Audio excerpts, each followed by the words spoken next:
It was 1975. I had been reborn. Memories from my previous life came flooding back like a tide. That young man named Jason Carter, the educated youth I fell in love with and gave everything to, he ended up abandoning me for a spot to return to the city. My name is Emily Sanders, the only daughter of George Sanders, director of the machinery factory. In my past life, I was too naive, too foolish. I was completely taken in by Jason's sweet talk. I secretly gave him the precious medicinal herbs my father had entrusted to me so he could treat his illness. I even went behind my family's back and borrowed money everywhere to support his education. And in the end, he took my money and got engaged to another girl, the daughter of a government official. After returning to the city, he disappeared without a word. Because of what happened between us, gossip about me spread throughout the town. My father was furious and confined me at home for 6 full months. I missed the opportunity to take the reinstated college entrance exams. I spent the rest of my life as an ordinary factory worker. Emily, Emily, come out, quick. I heard my mother, Sharon Sanders, calling anxiously from outside the door. I took a deep breath, tidied my clothes, and walked out of the room. In the living room, my father George was sitting in a rattan chair smoking a cigarette, his brows tightly furrowed. My mom was pacing back and forth. When she saw me, she rushed over and grabbed my hand. "You little thing, where did you sneak off to last night? Do you have any idea? That Jason Carter boy came around again." Jason Carter. My heart skipped a beat. It was October 1975, right at the time when I'd been at my most foolish in my previous life. Back then, Jason had only just been sent to the countryside, less than a year in. He still carried himself with the arrogance of a city college student. He had a delicate, handsome face and a smooth, charming way of speaking. He quickly became the star of the educated youth outpost. I remember clearly, it was around this time that he started getting close to me. He said it was love at first sight. He said he wanted to build a future with me in the countryside. I was completely taken in, thinking I'd found true love. "What did he come for?" I asked casually, pretending not to care. "What do you think?" George said sharply, putting out his cigarette with a hard press. "Someone saw the two of you by the river last night. Now the whole factory is talking about it." Sharon's eyes were red with worry. "You're a young lady. How could you be alone with an educated youth like that? If this gets out, do you have any idea what people will say about you?" I lowered my head, wanting to crawl into a hole from shame. The memories from my past life made me cringe. That night, Jason really had asked me to meet him by the river for a walk. He said he wanted to talk about dreams and life. I believed him like a fool, thinking he was some deep, thoughtful young man. But looking back now, it was clear he was testing my limits. "Mom, Dad, I know I was wrong," I said obediently. "I won't meet with him alone ever again." George paused, clearly not expecting me to admit fault so easily. "I used to have a fiery temper. I never listened to anyone." "You really thought it through?" Sharon asked, still in disbelief. "I did," I nodded. "Jason Carter is just an educated youth. I'm the daughter of a factory director. We're not suitable for each other." Even George looked stunned. In my previous life, I'd argued endlessly with him about Jason. I even said I'd sever ties with my family for him. Now I was speaking so calmly and rationally, it was understandably suspicious. "Dad, I know you're looking out for me," I said as I walked over and gently held George's hand, my tone soft and affectionate. "I used to be too stubborn and made you and Mom worry." George's expression relaxed a lot. He patted my hand. "Sweetheart, it's not that I look down on educated youths. I'm just afraid you'll be tricked. That Jason Carter kid, I've always thought there was something off in his eyes." I sneered in my heart. My father's instincts were sharp. Jason Carter really was a complete scumbag. In my past life, he not only tricked me out of love and money, he even talked behind my back, saying I was nothing but a brainless factory director's daughter who relied on her father's power to push others around. "Dad, I'll never see him again," I said seriously. "I promise." As we were speaking, a knock came from the door. Mr. Sanders, are you home?" It was Jason Carter's voice. My mom, Sharon, immediately tensed up. She looked at me, then at George. My father stood up, straightened his clothes, and said calmly, "Let him in. There are some things that need to be made clear." The door opened and Jason stepped inside. He was wearing a faded mouse suit, freshly washed and pressed. His hair was neatly combed, and he wore just the right amount of nervous expression on his face. In my past life, I would have thought this made him look sincere and endearing. Now, I could see through it. He was calculating every move. "Mr. Sanders, Mrs. Sanders, sorry to bother you," Jason greeted politely, then turned to look at me. A hint of warmth flickered in his eyes as he said my name. In my past life, that soft tone would have melted my heart. Now it just made my skin crawl. "Jason Carter, what are you here for?" George asked coldly, his face hard. Jason took a deep breath and struck a pose of someone summoning all his courage. "Mr. Sanders, I came to apologize, and to ask you to give me a chance." "What kind of chance?" George asked. "A chance to formally pursue Emily," Jason replied solemnly. "I know what happened yesterday has damaged her reputation, and I'm willing to take full responsibility." Sharon's expression shifted instantly. "What are you trying to say, Jason Carter?" "Auntie, I mean I want to marry Emily," Jason said with self-righteous conviction, like it was some great act of sacrifice. "Even though I'm just an educated youth now, I have both confidence and determination. I promise I'll make her happy." In my previous life, I was so moved by those words that I cried. I thought he was a man of integrity, someone brave enough to take responsibility. Now I just wanted to laugh. This was pure manipulation. Emotional blackmail. He'd deliberately arranged to be seen with me alone. And now he was playing the hero, using that incident to pressure my parents into agreeing to a marriage. It was all one big scheme. George's face darkened. "Jason Carter, do you think Emily isn't good enough for someone better?" "No, Mr. Sanders, you've misunderstood," Jason quickly explained. "I just think that if we love each other, we should have the courage to be together." Finally, I spoke, my voice as cold as ice. "Jason Carter, who said anything about being in love?" He froze. I saw a flash of panic in his eyes. "You invited me to the river yesterday," I said, my tone sharp. "Said you wanted to talk about dreams and ideals. I believed you. I thought you truly wanted to be friends. But now it's clear, you deliberately created a scandal so you could use it to force me into marrying you." "I didn't." "You know whether you did or not," I cut him off. "Jason Carter, I may not be some wealthy heiress, but I'm not someone you can manipulate so easily." Jason's face twisted, the warmth in his eyes completely vanishing, replaced by something cold and threatening. "Emily Sanders, don't push it too far," he growled under his breath. "What happened yesterday is already all over town. Even if you regret it now, it's too late." That was it for George. He stood up suddenly, rage flashing across his face.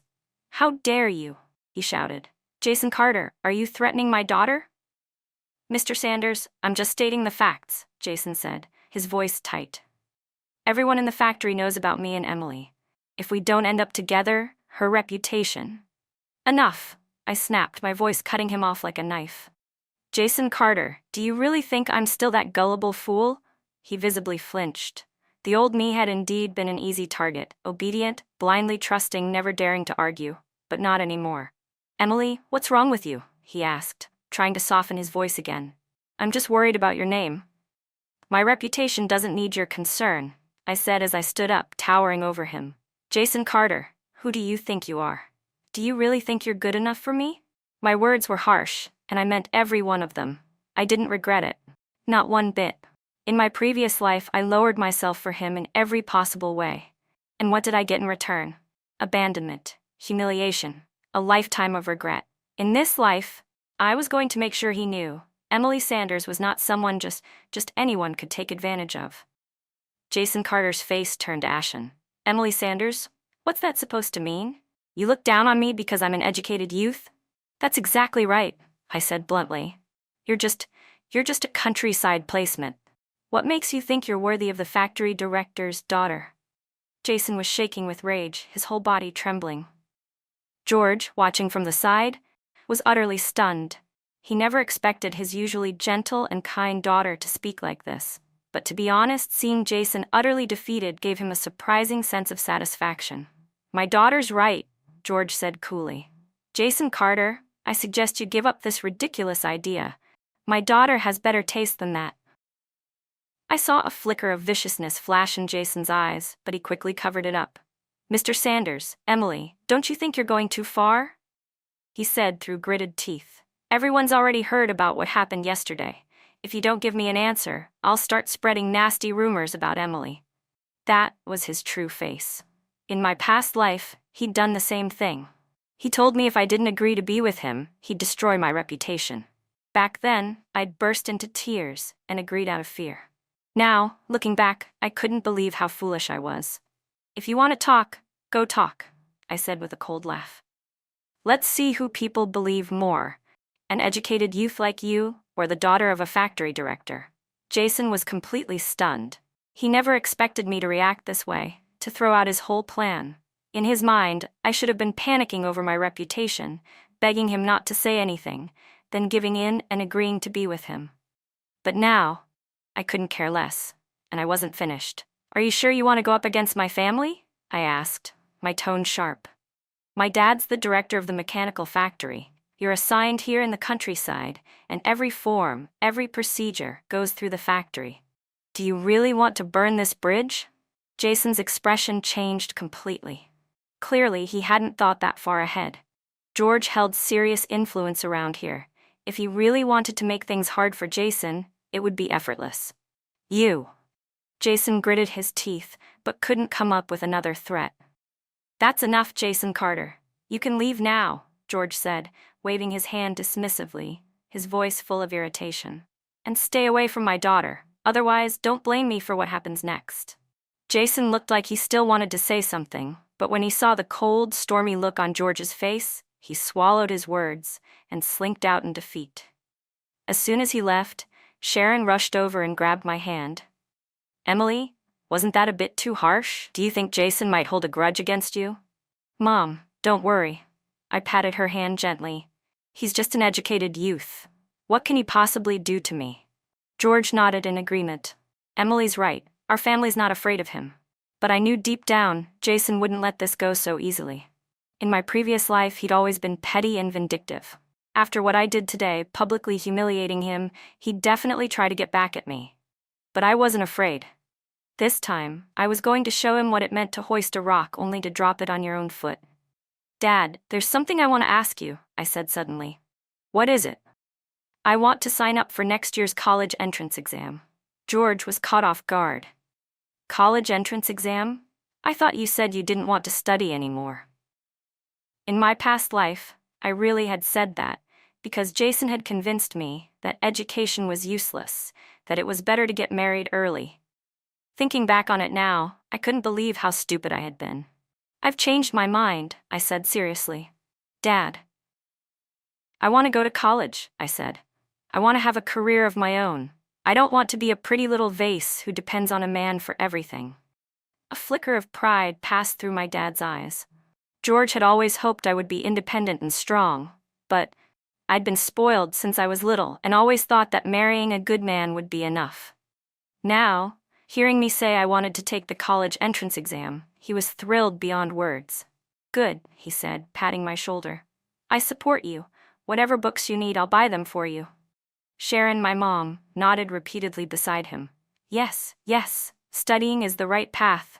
With a good education, you'll find a better job, and a better partner too. My heart warmed. In my past life, I had missed out on so much. This time, I was going to seize every opportunity. Over the next few days, I dove headfirst into reviewing. In 1975, the National College Entrance Exam hadn't yet been reinstated, but I remembered that it would return in 1977. Starting now was perfect timing. I dug out my old textbooks and began to study again. Math, Chinese, English, every subject mattered. George saw how hard I was working and supported me fully, even pulling some strings to find teachers to help tutor me. What's gotten into Emily lately? She's studying so hard, Aunt Lisa from next door asked Sharon curiously. Our Emily's finally come to her senses, Sharon said proudly. She says she wants to go to college. College? But the entrance exam hasn't even been brought back yet. I heard it's coming back. Emily said she wants to prepare in advance. Conversations like that began spreading throughout the factory compound. Everyone was talking about how I'd suddenly become so focused on studying. Of course, there were still people gossiping. I bet she's just trying to act like she's all studious because she was humiliated by that Jason Carter situation. She's just a pampered factory director's daughter. No way she can handle the grind of real studying. Give it a few days and she'll give up. I heard all the rumors, but I didn't care in the slightest. Let them talk. When I got into college, we'd see who dared to look down on me again. Meanwhile, Jason hadn't given up either. He was going around trash-talking me, saying I looked down on educated youths, calling me shallow and materialistic. But just as I expected, not many people believed him. Everyone already knew the kind of person George's daughter was. Sure, I could be a little spoiled, but I wasn't a bad person. In fact, Jason himself was starting to draw suspicion. People thought poorly of a man who slandered a girl just because she rejected him. That Jason Carter guy's got no character, can't get the girl, so he spreads rumors? That's petty. Good thing Emily didn't end up with him, or she'd be in real trouble. Hearing those conversations gave me such a sense of satisfaction. After all the pain he put me through in my last life, this time I finally had the chance to get even. But I knew this wasn't the end. Jason Carter wouldn't give up that easily. He'd definitely try something else. And sure enough, a few days later, he came to find me again. This time, Jason had switched tactics. Gone was the self-righteous attitude. He now stood at our gate, looking pitiful, eyes red like he'd been crying. "Emily," he said, "I know what I said the other day upset you. I'm sorry, I was too impulsive. I was hanging laundry in the yard, not even bothering to look at him. But Emily," he went on, his voice trembling, "I really do like you. From the moment I first saw you, I knew, you're the one I want to be with for the rest of my life." In my past life he'd said the exact same things. Claimed it was love at first sight, promised he'd love only me forever. And what happened? He turned around and got engaged to another woman. "Jason Carter, are you done yet?" I finally spoke, my voice cold as ice. "I've already made myself clear. We're not right for each other." "Why not?" he asked, flustered. "Is it because I'm an educated youth?" "That's not something I had any say in, Emily," Jason said, his tone suddenly pitiful. "I didn't want to leave the city, and I didn't want to come out here and suffer either." "Then take this time to reflect," I replied coldly.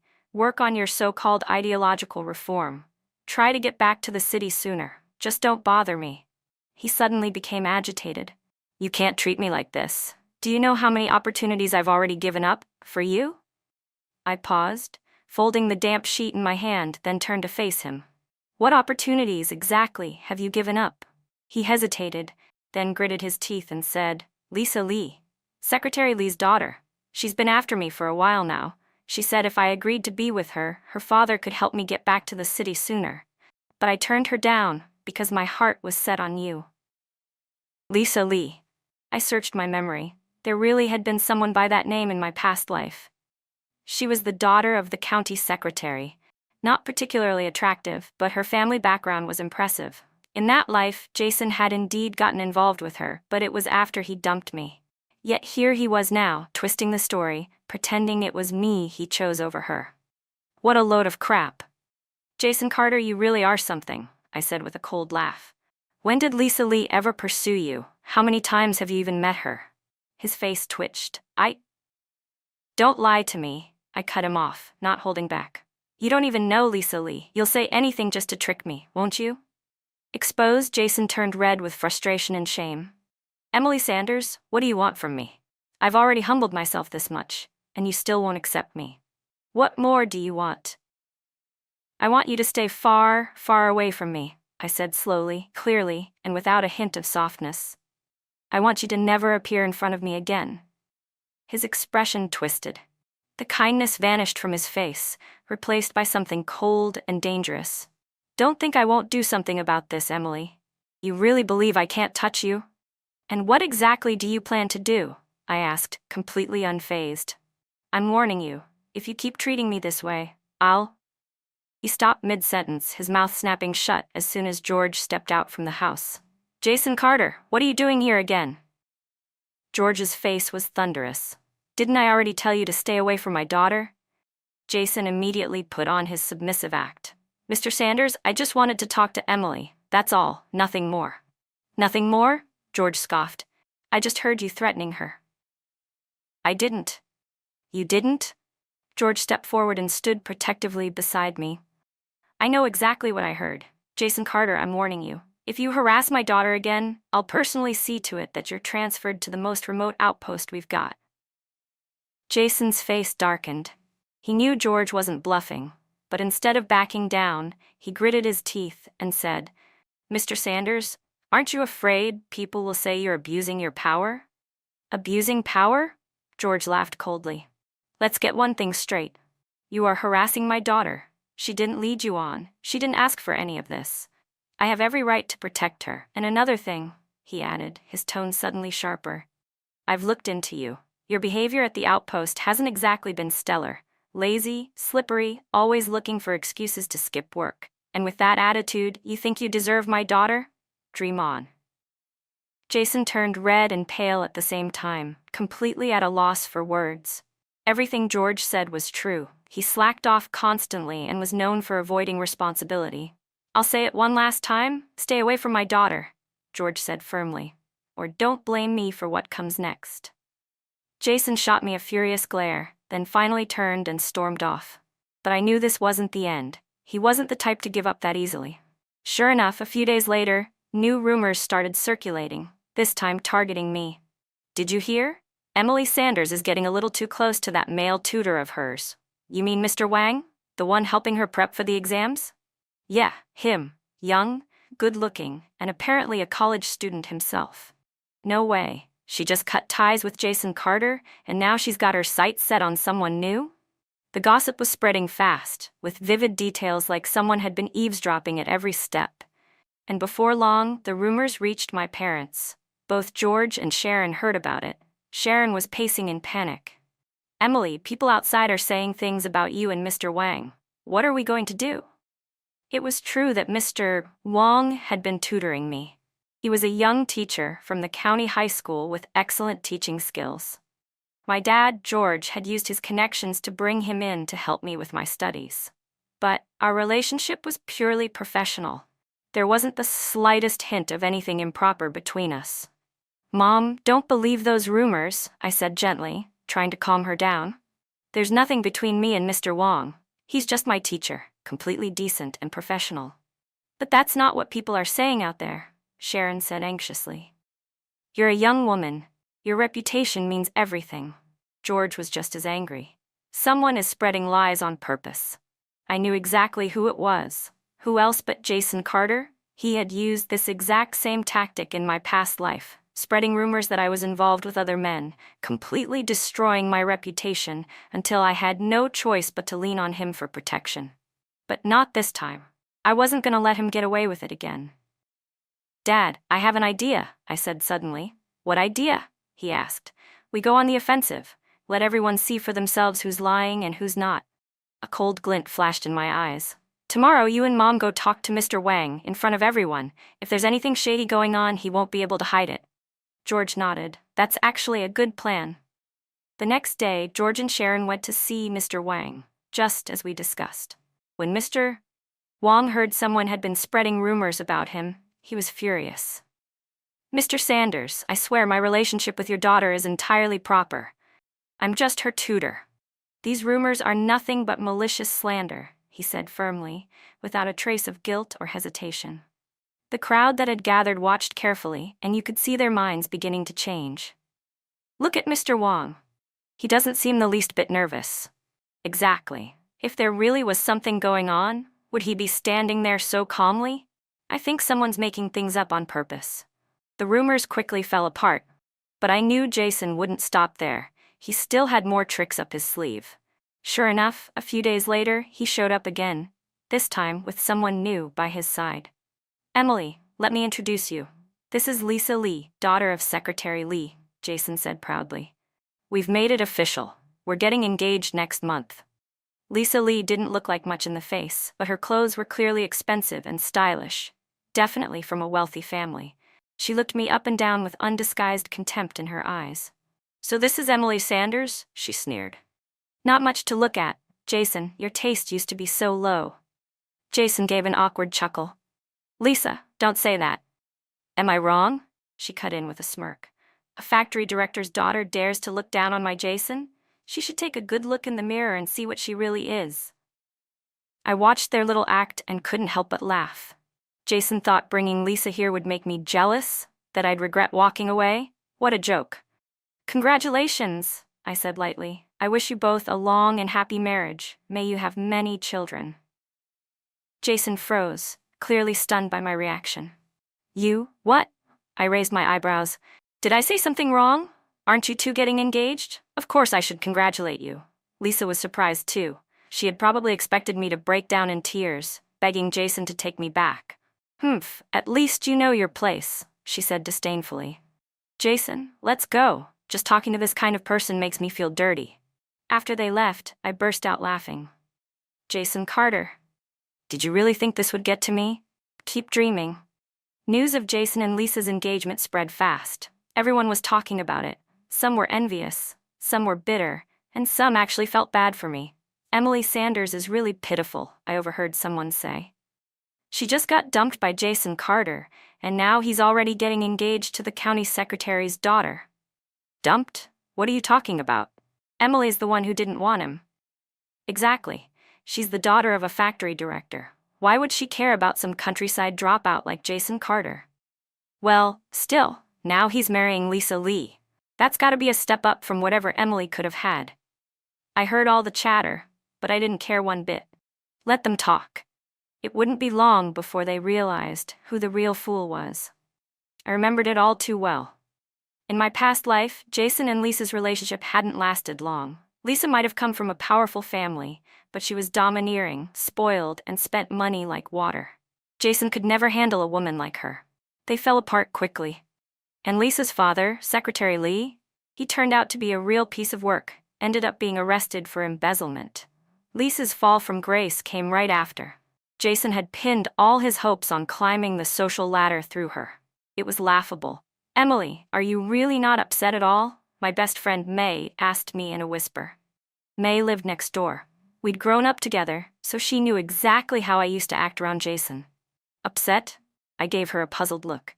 Jason's getting engaged to someone else. Didn't you used to like him a lot? I paused. In my past life, I had definitely shown a lot of affection for Jason. My sudden indifference now probably seemed strange.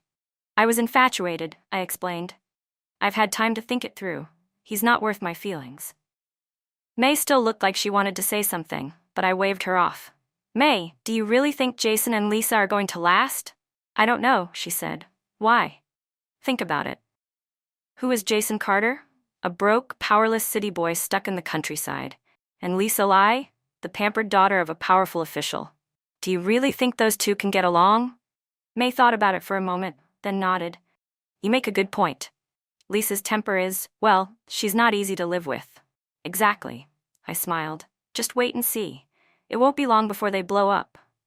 May looked at me, half convinced, half skeptical. I could see she thought I'd grown a lot sharper lately. And she was right. I had gotten smarter. I'd learned the hard way, and I wasn't about to repeat the mistakes of my past life. In the days that followed, I poured myself into studying, preparing for the college entrance exams. George fully supported me. He brought in multiple tutors, tracked down study materials from all over, and did everything he could to help. Emily, do you think this is enough? He asked one evening, gesturing at the towering pile of books on the table. If not, I'll find more. It's enough, Dad, I said, touched. You've already spent so much. Books were expensive back then. George had spared no expense to support my education. I could tell he was giving it his all. Money doesn't matter, he said, clapping my shoulder. If it gets you into college, I'd sell the house if I had to. You're our only child. If we don't spend it on you, who else would we spend it on? My heart felt warm. I had failed my parents so badly in my past life. This time, I was going to make them proud. And just as I was quietly studying and staying focused, news broke, just as I'd expected. Jason and Lisa were having problems. I first heard about it from Mai, who came running to me with excitement in her eyes. Emily, you were right, she said breathlessly. Jason and Lisa had a fight. What about? I asked, curious but unsurprised. Money, she said, eyes wide. Lisa Lee bought an expensive piece of clothing and spent an entire month's worth of Jason Carter's work points. Jason, being the stingy man he was behind his fake generosity, got upset over the money. The two of them ended up in a big argument. I couldn't help but laugh. Of course it was about money. Lisa had been spoiled since childhood and had no concept of saving. Jason, despite all his pretenses of being generous and open-handed, was actually petty and tight-fisted. There was no way he could tolerate Lisa's spending habits. Was it a big fight? I asked. Pretty bad, May said eagerly, clearly enjoying the gossip. I heard Lisa even hit him, scratched up his whole face. I felt a rush of satisfaction. In my past life, Jason had slapped me more than once. Seeing him finally getting a taste of his own medicine felt like justice. So are they still going through with the engagement? I asked. Who knows, May replied. But from the looks of it, probably not. And sure enough, just a few days later, word got out that Jason and Lisa had broken up. According to the rumors, Lisa had been the one to initiate the breakup, and she humiliated him in front of a crowd, calling him a broke loser who wasn't worthy of her. Jason lost all dignity. He couldn't even lift his head at the educated youth outpost. He's really down bad now, May said gleefully. Everyone's making fun of him. He won't even come out of his room. I felt no sympathy for him. When he hurt me in my past life, did he ever once consider how I felt? Now he was getting what he deserved. Still, I knew Jason wouldn't give up. Lisa had dumped him, he'd lost face, and he had nowhere else to go. He was bound to come crawling back to me, the backup plan. And just as I expected, a few days later, he showed up at my door. This time he looked even more miserable than before. There were visible scratch marks on his face, and his eyes had turned dark and gloomy. Emily, he croaked, standing at the gate. I want to talk to you. I was in the yard, reciting from a textbook, and didn't even look at him. There's nothing to talk about. Emily, I know I wronged you before, his voice trembled with the hint of a sob, but I've realized now it's you I truly love. He said that exact line in my past life too. Every time he messed up, he'd pull the same move. Jason Carter, are you seriously doing this again? I finally looked up at him. You broke up with Lisa Lee, so now you're crawling back to me? What do you think I am, your backup option? No, Emily, it's not like that. Please, just let me explain. I don't want to hear it. I cut him off coldly. Jason Carter, listen closely. I will never, in this lifetime, be with you. Give up already. Jason's face twisted in anger. Emily Sanders, don't push me too far. I may be down now, but I'm not someone you can just trample over. What are you gonna do then?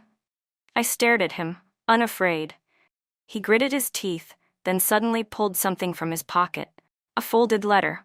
This is a love letter you wrote to me. If you don't agree to be with me, I'll post it everywhere in town. I stared at the letter and couldn't help but laugh. It was a letter I'd written.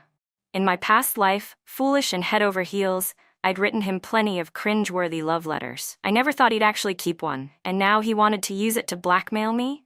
Go ahead, I said with a shrug. Post it all over town if you want. I don't care anymore. Jason froze. Did you really think a stupid love letter could threaten me? I scoffed. How naive are you? I stepped forward slightly, my tone even colder now. Everyone already knows Lisa Lee dumped you. What face do you even have left to act all high and mighty? And are you really sure you want to go up against my family again? I reminded him clearly. My dad can't stand you right now, if you dare post my letter everywhere. He won't let this go, I said firmly. Jason Carter's face turned pale. He clearly didn't have the guts to go head-to-head with my father, especially now, in his current state. He clenched his jaw tightly. Emily Sanders, but in the end, he said nothing. He turned around and walked away in silence. Watching his defeated figure leave, I felt an immense satisfaction. In my past life, he'd bullied me so badly. Now, I'd finally gotten my revenge. After Jason left, I assumed he'd stay quiet for a while. I didn't expect him to play the sympathy card next. A few days later, May came rushing to my house in a panic. Emily, something bad happened. Jason tried to kill himself. What happened? I asked flatly, showing no concern. He jumped into the river last night. May said breathlessly. Luckily, someone saw him in time and pulled him out. Otherwise, he might have died. He jumped into the river? I frowned. Jason had never done anything like that in my past life. Clearly, this time around, he'd really been pushed to the edge. Why would he do that? I asked. Everyone's saying he couldn't handle it anymore, May said with sympathy. First, you rejected him. Then Lisa dumped him. Now everyone at the outpost is avoiding him. It was just too much. I sneered inwardly. The fake suicide trick. I'd seen it before. Jason was always a master at gaining sympathy and manipulating kind-hearted people to get what he wanted.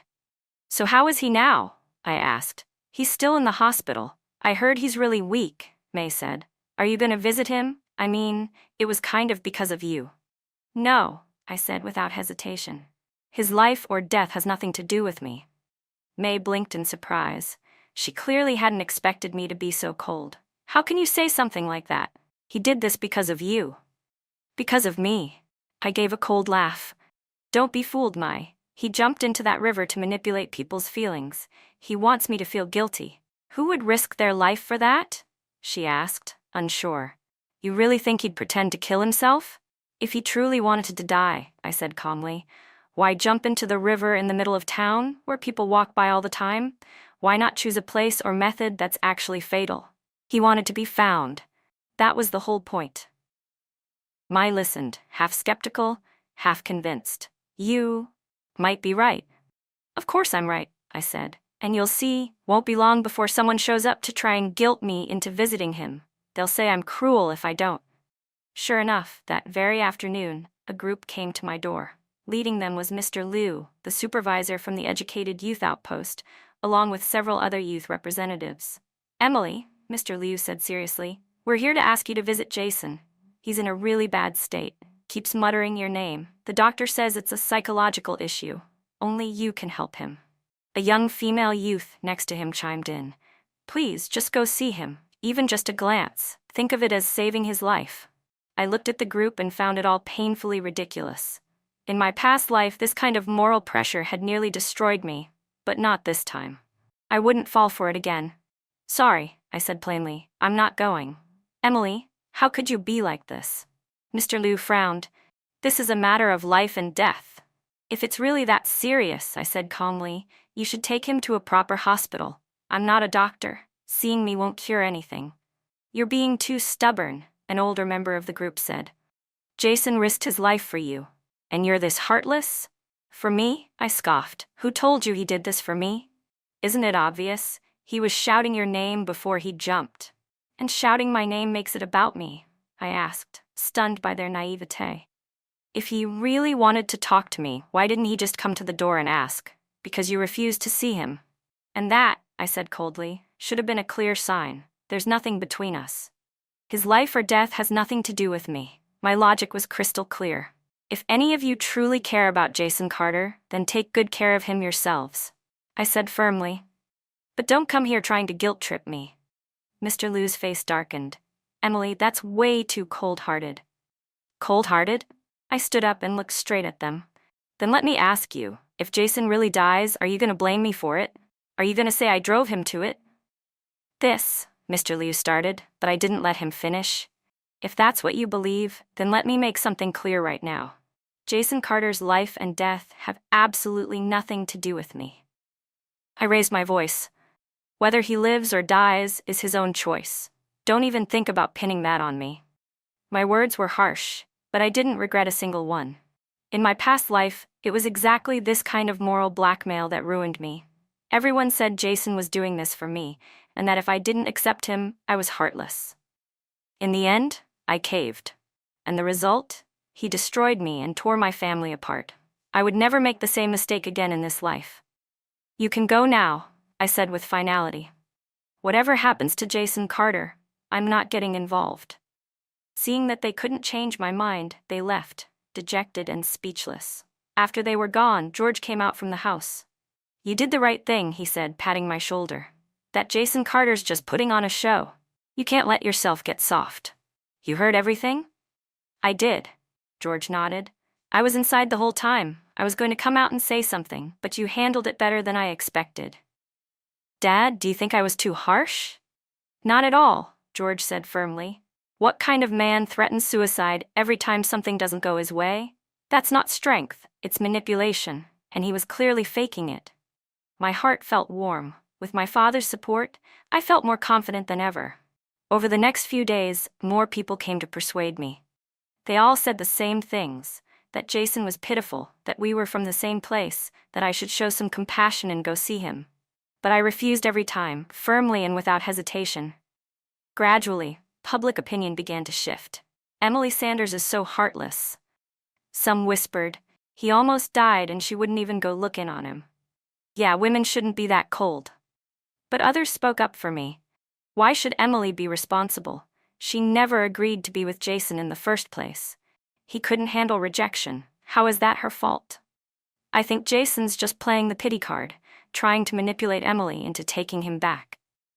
The debate got more and more heated, and the whole factory compound was soon divided into two camps. But I didn't care. Let them argue.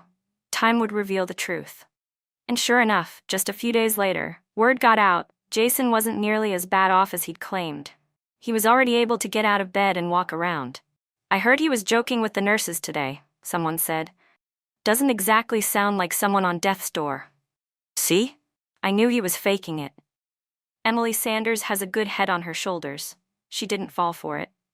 The tide completely turned. Everyone who had called me cold and heartless now fell silent.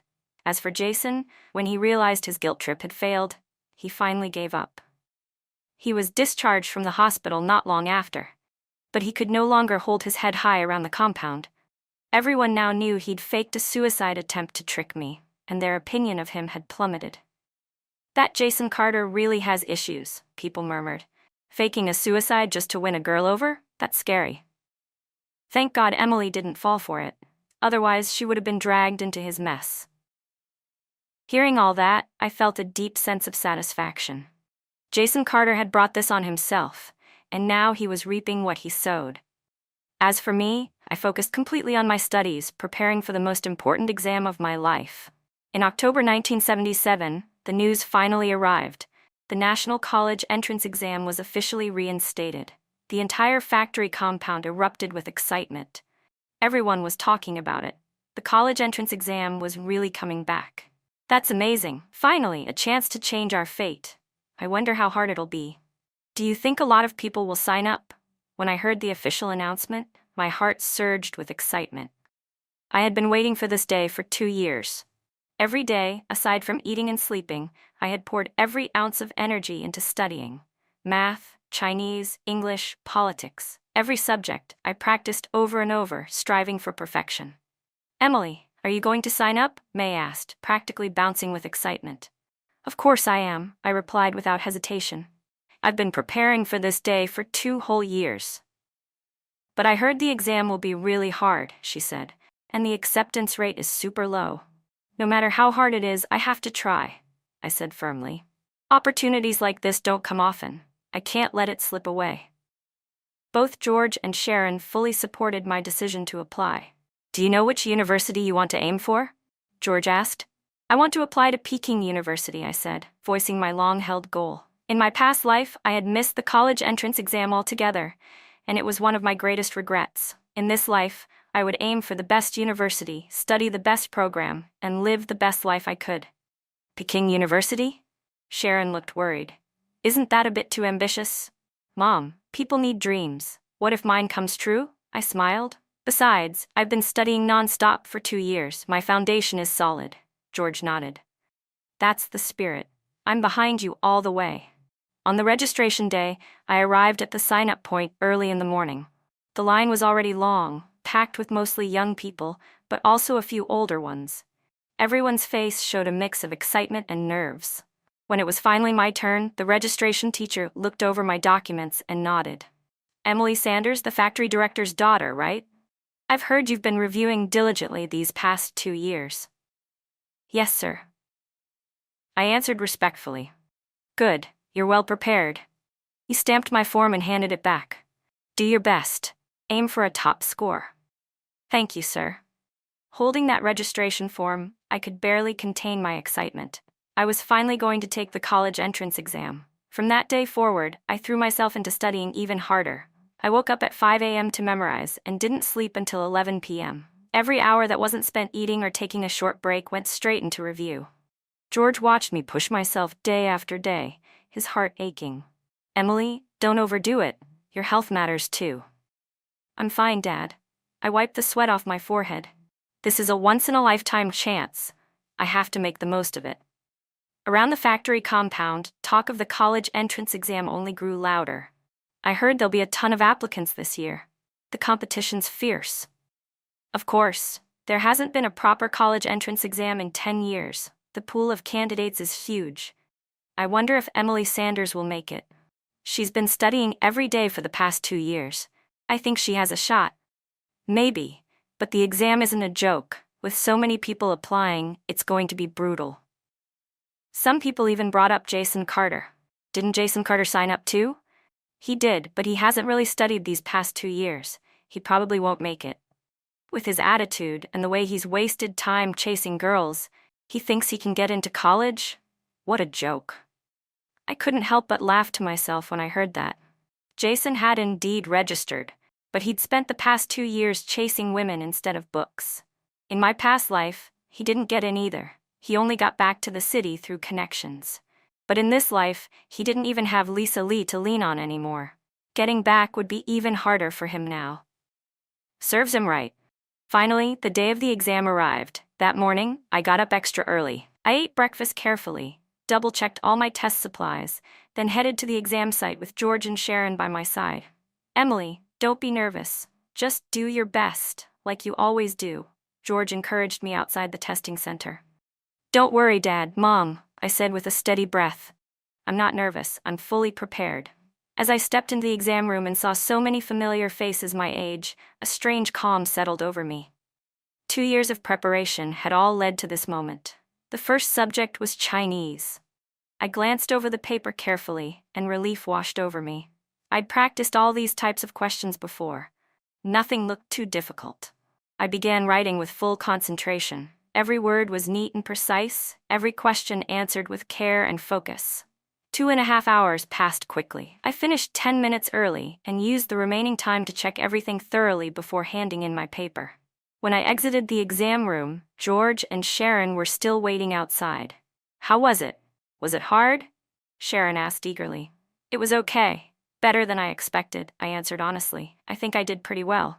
Next came math, then English, then politics, subject after subject. I treated each one seriously, determined to give it my very best.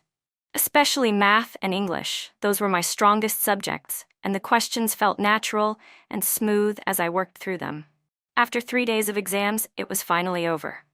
Stepping out of the last exam room, I let out a long breath. It's done, I shouted toward the sky, releasing all the tension I had been holding in. How do you feel? George asked with concern. I feel good. I think I did well, I said confidently. These 2 years of hard work weren't for nothing. I'm confident about every subject. Now all that was left was to wait for the results. But I didn't sit around idly while I waited. I started preparing for college-level material. No matter how the exam turned out, I was determined to be ready for the next phase of life. In the meantime, occasional gossip about Jason Carter still made its way to me. Did you hear? Jason didn't do so well. Really? I heard he handed in a blank math paper. Seriously? Does he still have a shot at getting in? Not really. They say he cried after the exam. I felt no sympathy whatsoever. In our past life, he'd wasted so much time, and in this one, he'd wasted even more chasing women instead of his future. Failing the exam was exactly what he deserved. The day the results were posted, I went early with my parents to the announcement board. From afar, we could already see a large crowd gathered. Some were cheering, some were crying, others stood silent in shock. My heart raced. I had confidence in myself, but now that the moment was here, it was impossible not to feel nervous. Go check for yourself, George said, patting my shoulder. We'll wait here. I nodded and pushed my way into the crowd. The list was arranged by total score, from highest to lowest. I started scanning from the top. First place wasn't me. Second, still not me. Third, my heart started to sink. Did I mess up? I kept going. Fifth, sixth, then 8th place. Emily Sanders. I stared at it in disbelief. Total score, 467. Ranked 8th in the entire county. I almost shouted with excitement. Emily ranked 8th in the county, someone suddenly yelled. All eyes turned to me. No way, did Emily Sanders really place 8th? Oh my gosh, the factory director's daughter is amazing. 467 points, that's an incredible score. I squeezed out of the crowd, barely able to contain my excitement, and ran toward my parents. Mom, Dad, I ranked 8th in the whole county. George and Sharon looked stunned for a moment before the joy hit them. Good, good, good, George repeated, his eyes red with emotion. My daughter is truly something. 467 points. 8th in the county. Sharon wiped away tears, her voice trembling. Emily, Mom is so proud of you. People nearby began to gather and congratulate us. Director Sanders, your daughter's incredible. With that score, she's definitely getting into a top university. Emily's always been smart, now she's proven herself. I was overwhelmed with happiness. 2 years of effort had finally paid off. Hey, how did Jason Carter do? Someone whispered. Don't even bring him up. He didn't even make the minimum cutoff for a bachelor's degree. Looks like he's stuck here as a rural youth. Serves him right. He used to go on and on about changing his fate through college, but look who really had what it takes. Hearing all that made me feel even more satisfied. In my past life, Jason constantly belittled me, saying I was nothing without my dad. Now look at him, who's the one without ability? When we got home, the news spread like wildfire. The workers at the factory were all talking about it. The director's daughter ranked 8th in the county. 467 points. That's the highest score we've ever seen around here. Director Sanders must be over the moon. Soon, people began showing up at our house to offer their congratulations. Factory leaders, neighbors, friends, even some people we barely knew. Director Sanders, you raised your daughter well. She's always been different. We all knew she'd do something great. With that score, she's got a shot at Tsinghua or Peking University, right? George couldn't stop smiling. Oh no, it's all Emily's own hard work. Meanwhile, I began preparing my university application. With my score, I had a real chance of getting into Peking University. Emily, what major are you thinking of? George asked me. I thought for a moment. In my past life, I never made it to college, but I had learned which fields had promise. I want to major in economics, I replied. At this point in time, economics was still a relatively new field. But I knew that in just a few years, with the reforms and opening up policies, it would become one of the hottest disciplines. An economics degree could open so many doors, starting a business, investing, even trading stocks. Economics? George looked a little puzzled. Is that a good major? Trust me, Dad, I said firmly. This field will have a great future. George nodded. All right, if you've thought it through, then I support you. Just as I was getting ready to submit my application, Jason Carter showed up again. This time he looked even more disheveled. His eyes had lost their spark. Emily, congratulations on getting into college, he said softly from the doorway. Thanks, I replied coolly. He looked like he wanted to say more but struggled to get the words out. If that's all, you can leave now, I said, not wanting to entertain him further. Emily, I know I've made a lot of mistakes, he blurted out, but I've realized them now. Can you give me a chance to start over? His eyes held a desperate hope. I'll change. I really will. I looked at him and could only scoff inside. He'd said the exact same thing in my past life, promising change, swearing he knew his faults. But people don't change that easily. His nature wouldn't change no matter how many chances he got. Jason, I said, my voice calm but firm, do you really think there's still a chance for us? He hesitated. You failed the exam, can't stay here anymore, and now you're turning back to me?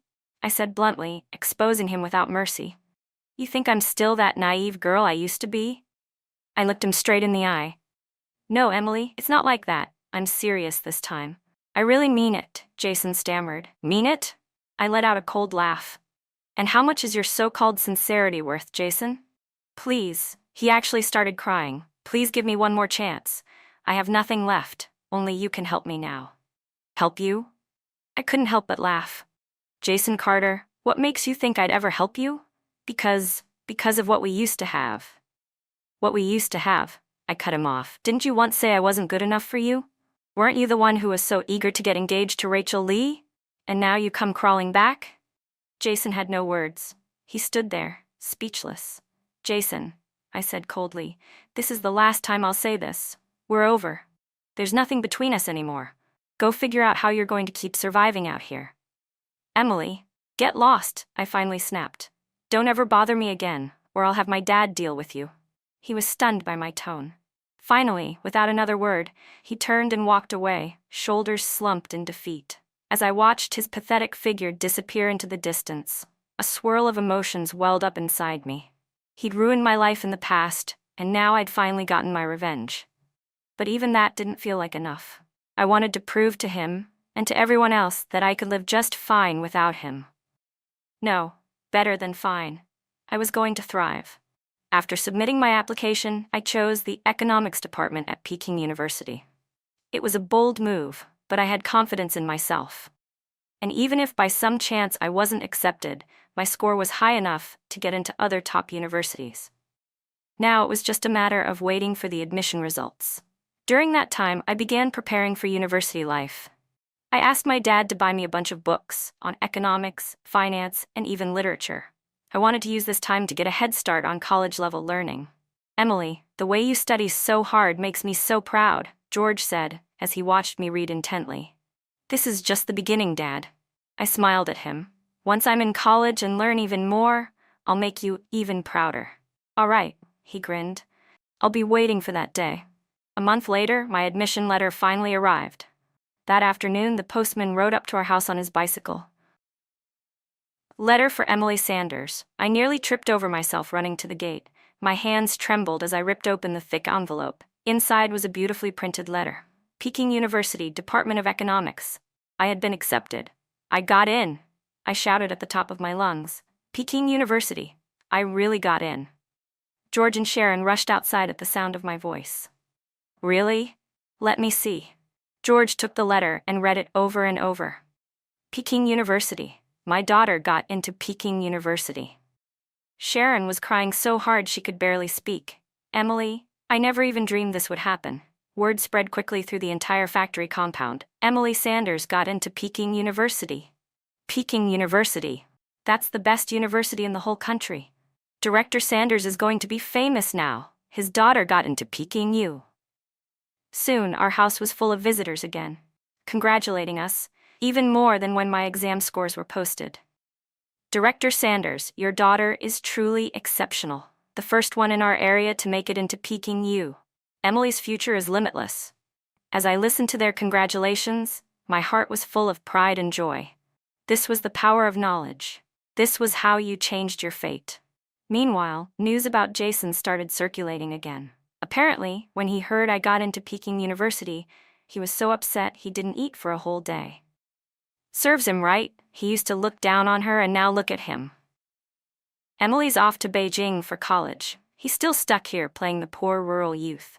Hearing this made me feel even more satisfied. In my past life, he always said I was nothing without my dad. But now, who really had what it took? With the next chapter of my life just ahead, I began preparing for my move to Beijing. I bought luggage, packed clothes, and handled all kinds of paperwork. George was busy too, running around trying to pull some strings to find me a good place to stay in Beijing. "Emily, I have an old army buddy in Beijing," he told me. "He can look after you. I just don't feel comfortable sending you there all alone." "Dad, don't worry," I reassured him gently. "I'll take care of myself. Besides, Peking University's campus must have great living conditions. Everything will be fine." "That's not enough," Sharon chimed in anxiously.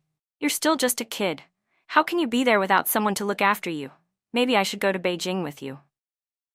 "Mom, really, you don't need to worry," I said with a smile. "I'm already 19. I'm not a child anymore.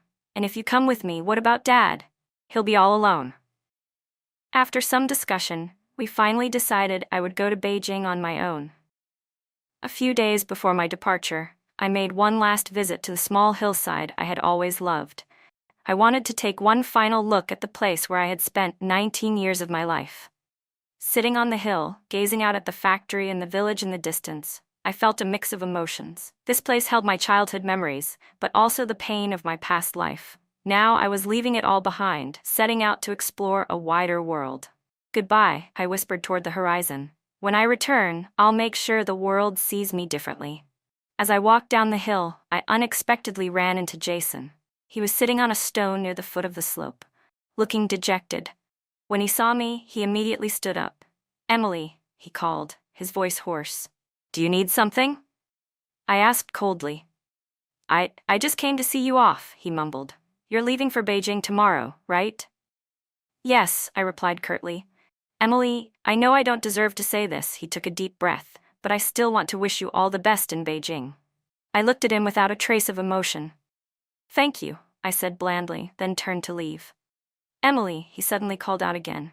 Can you tell me, if I hadn't made all those mistakes, would things have ended differently between us? I stopped and turned back to look at him. Jason, there are no what-ifs, I said calmly. Even if we went back in time, the ending wouldn't change. Why not? He asked, desperation in his voice. Because we were never the same kind of people, I said slowly, clearly. You never understood what sincerity means, or what it means to be persistent, or to fight for a dream.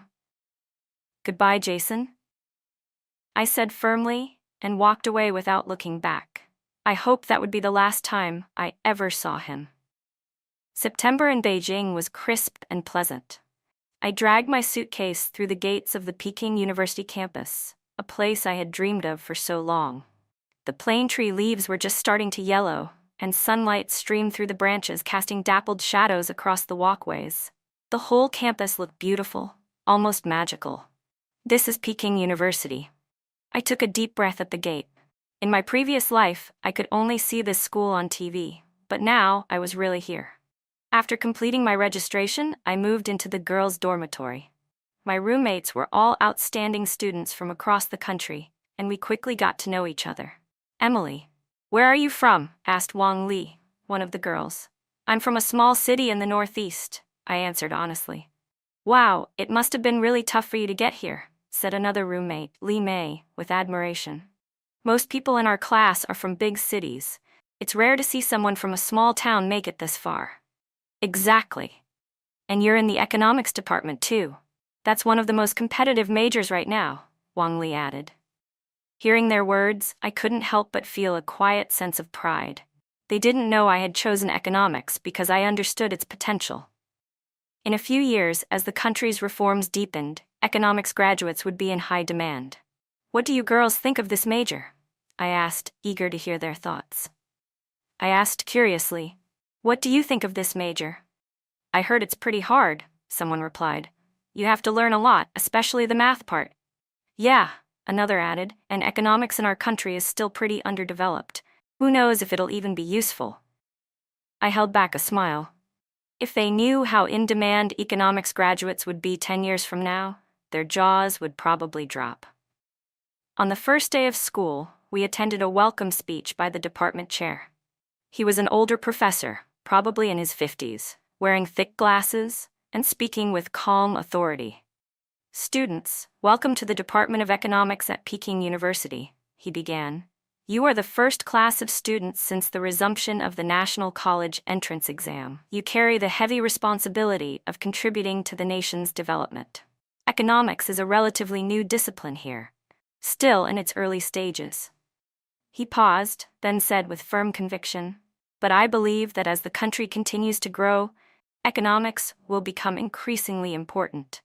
Hearing those words only strengthened my belief that I had made the right choice. He was absolutely right. Economics would play a crucial role in the future. I hope all of you will study diligently, he continued, and one day contribute your strength to the economic development of our country. After the speech, our real coursework began. The first class was political economy, taught by a young associate professor who spoke with energy and passion.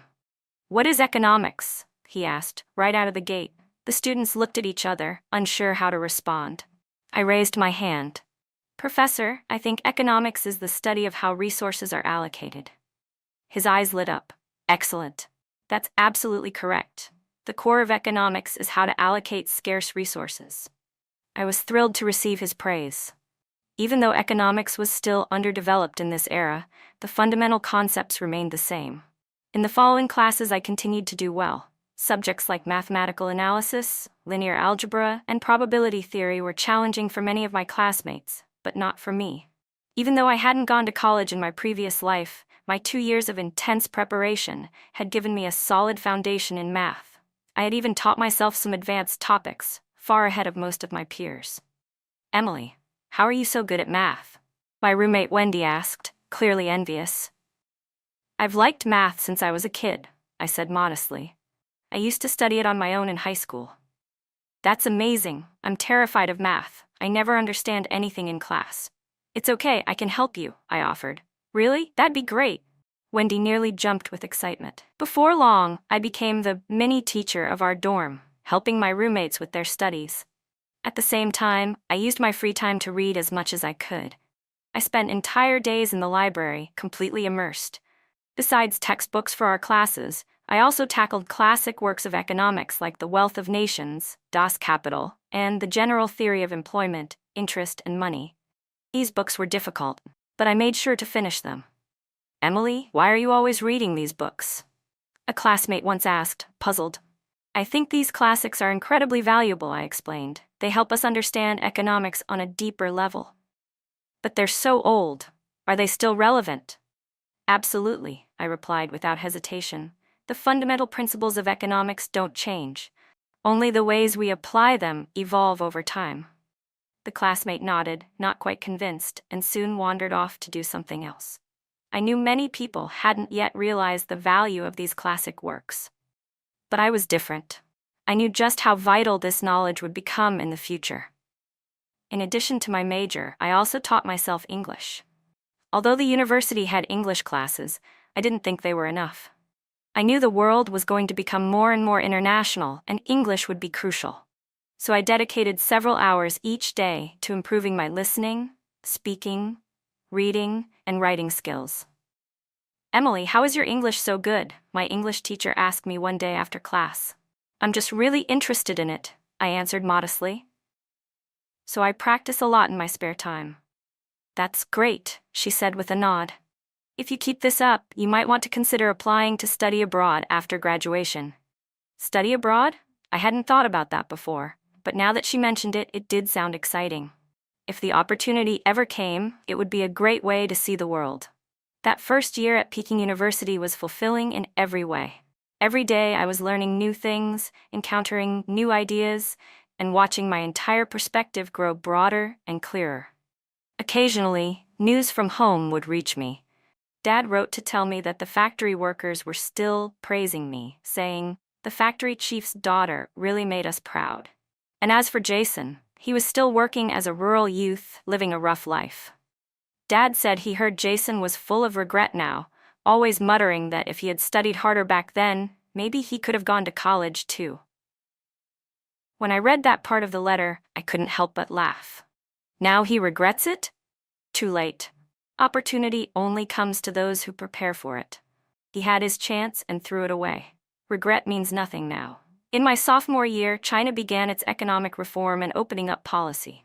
The entire society was changing. New ideas, new values, and new opportunities kept emerging, and I had been waiting for this moment all along.